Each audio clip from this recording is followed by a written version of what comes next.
Our last guest tonight has a name that's been famous in magic since the turn of the century. Ever since his father toured the 48 states of America with the biggest magic show that country had ever seen. He took over that show and became a huge star himself, making Broadway history with the longest-running magic extravaganza ever to appear in New York's Theatreland. It's an honor to welcome Harry Blackstone.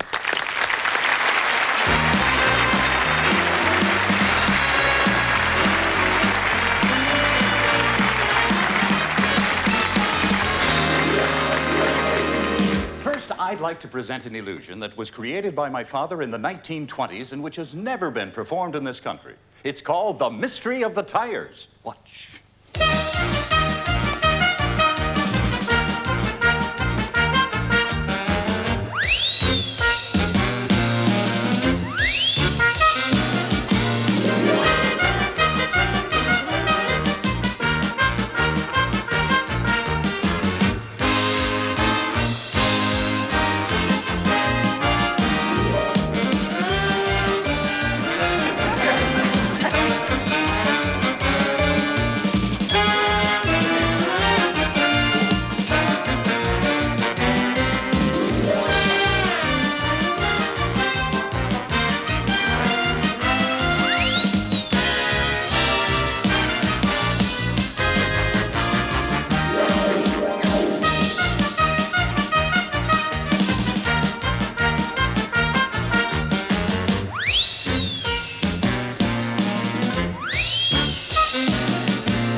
Fairy tale for you. This is a magical fairy tale from the Orient. There they call it the Chinese Sand Mystery. We call it exactly the same thing. In the 40th year of the rule of the mighty Emperor Ming Thing, an itinerant Chinese magician found himself wandering through the edge of the Gobi Desert. He found an empty vessel. As empty as a politician's promise. And water. Man's most precious commodity. Clean, pure, fresh water. Mind you, it hadn't yet been privatized.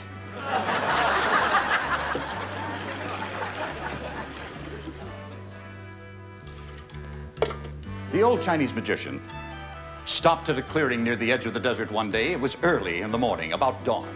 The sky was a bright red-orange. At his feet, he saw some bright red-orange sand. He took a handful of that sand. He began to contemplate the sand. And then he began an incantation. He then placed the sand into the vessel of water and wiped the residual of the water and sand from his hand. The old Chinese magician then began to meditate. And it was midday when he came out of his trance, and the sun was now high in the sky, a fierce, blinding yellow, like the sand beneath his feet. He took a handful of that bright golden sand, and as he had done before, he placed the sand into the vessel. He noticed that two small children were scurrying away from this edge of the desert, running back to their village to tell the other children and to tell their parents. And by evening time, as the children and parents returned to the edge of the desert, evening time when the sky was a sort of a green, a jade green. At his feet, there was some of the jade green sand. He took a handful of that sand as before and placed that into the vessel. And now 3 colors of sand and the water. And as all of those children and adults became surrounding on the edge of the desert, He stirred the sand and water mixture together, and then he saw the two children looking curious, two children that were nearby, two lovely Chinese children from the Gobi Desert. He turned to one and he said, "Name one of the three colors of the sand." And what color do you think he first said? The yellow, perhaps? The yellow, perhaps. Perhaps he did.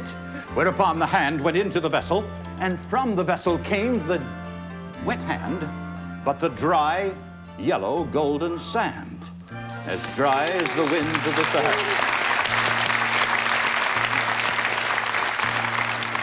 And he was pleased with the response from the villagers. He turned next to the lovely young lady and said, "Name one of the two remaining colors, the crimson or the jade." What color do you think she said? She said the jade. The jade, of course, as any young lady might do. And into the sand and water mixture, the hand went and came forth dripping wet. But then, from the hand was the jade sand, again dry. And of course, knowing that only the crimson sand remained, once again the hand into the vessel of water, once again the hand came forth, and once again the red sand, and only the red sand remained. And as then the sands were returned to their original vessels, the children looked curious at the vessel, because in there was water. And so that man of ancient mystery, that conjurer of years gone by, returned the water to its original vessel, and all were amazed to see that the water was clean and pure, and that the sands were gone. And that, children, is the mystery of the Chinese sand. And Simon, would you please return that to the restaurant? I have this.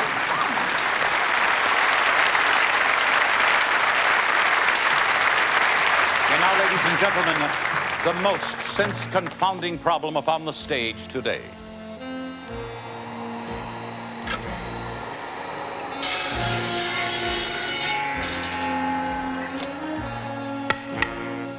A solid piece of wood, a solid piece of lumber that has just been cut in half as easily as a hot knife would cut through butter. Because that blade, that 36-inch solid steel lumber saw blade, is made of the finest, sharpest tempered steel. That blade is connected to a 20-horsepower motor there on top of the frame. A motor capable of revolving our saw blade nearly 2,000 revolutions a minute. Therefore, anything or anyone placed beneath these whirling, razor-sharp teeth would certainly suffer the same results that befell this piece of wood just a moment ago. Now, it has been said that in the Himalaya mountains, they use hypnotism in order to stop the flow of blood during surgical operations. Well, during this next operation of mine, I will use hypnotism, as I am about to saw a young lady in half with that blade, and in full view of this entire audience. So may I suggest, in fact, may I insist, that the weak of heart, and especially the very young and impressionable, do not watch what is about to occur.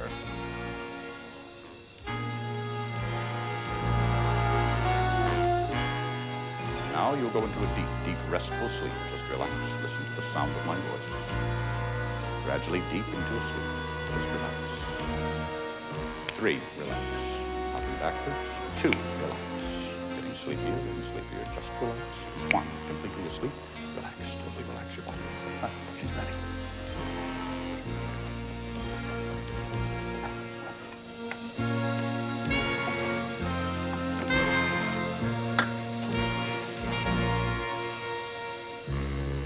Our piece of wood we place into this metal holder.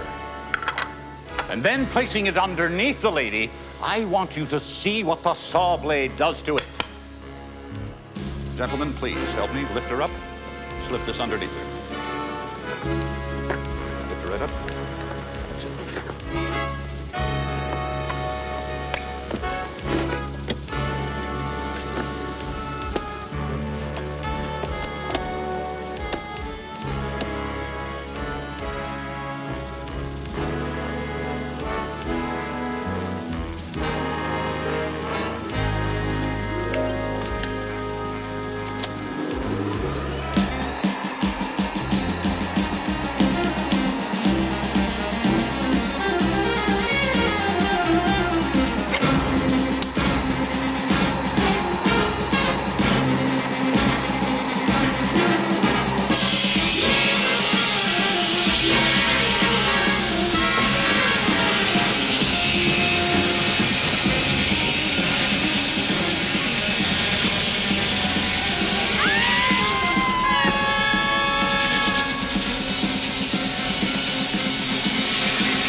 the young lady.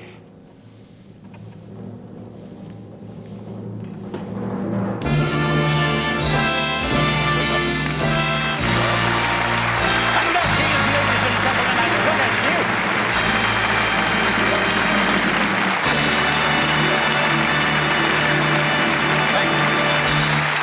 Thank you very much. Before we part company, ladies and gentlemen, and especially to the young people at home, I want to explain that this is a theatrical illusion. Please do not attempt to recreate what you have just seen with your little brothers and sisters. No, I'm not kidding. It's very, very dangerous. And if you don't believe me, you should ask my half-brother. Thank you very much.